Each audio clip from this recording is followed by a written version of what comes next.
What's up, fellow entrepreneurs? It's John Fagerholm again. Today I want to talk about the Families First Coronavirus Response Act. Mouthful. It was signed into law last week by President Trump, and I was going to make one long video not only about this particular act, but everything else that's happening both in the city of Los Angeles County, state of California, and then of course this particular act that's federal and affects everybody in the United States. However, things are changing so rapidly, and from one day to the next, laws are conflicting, lots going on. So it just made sense for me to start with this video and then move on to maybe state and then county and then maybe Los Angeles itself with other videos. So I was reading this law, and there's two parts to it. The first part is the emergency paid sick leave portion of it, and then the second portion of it is the Family Medical and Leave Act, the FMLA.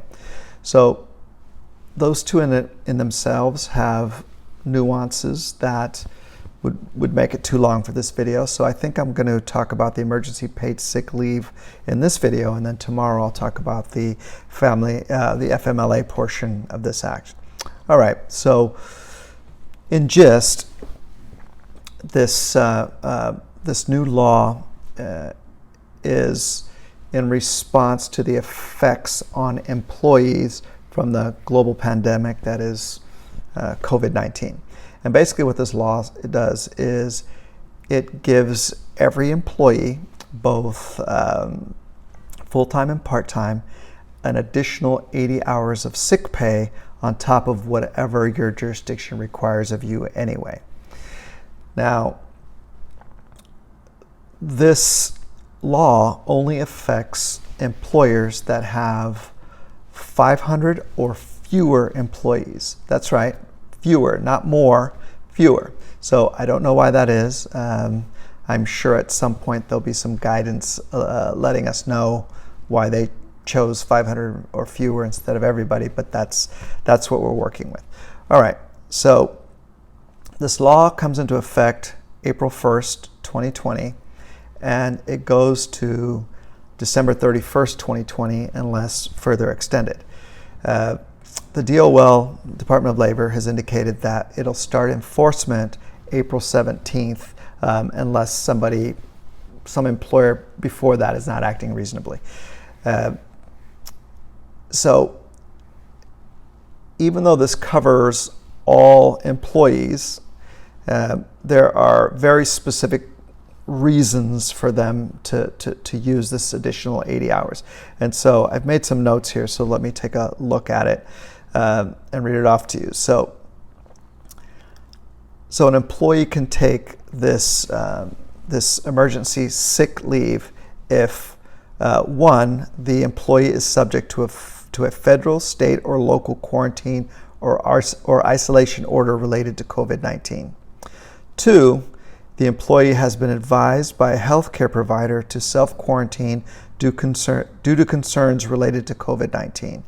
And three, the employee is experiencing symptoms of COVID-19 and seeking a medical diagnosis. And let me stop here with 1, 2, or 3. And the reason I want to stop here is because with these three reasons, the employee will get 100% of their pay, and it's at the maximum pay that they've received. For 4, 5, and 6, it's only 2/3 of their pay. And let me get to number 4 right now.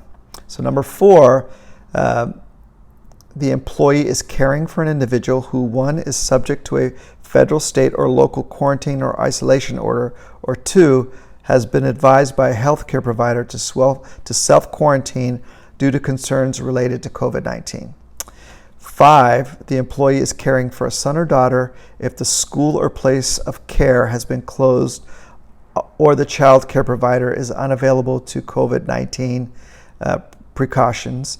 And finally, number 6, if the employee is experiencing any other substantially similar condition specified by the Secretary of Health and Human Services in consultation with the Secretary of Treasury and Labor.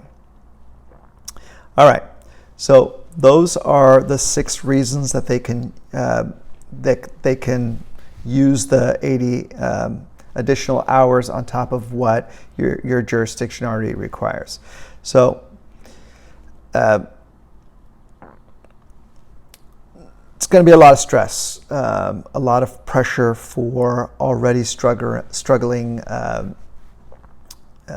employers to then on top of that give employees an additional 80 hours.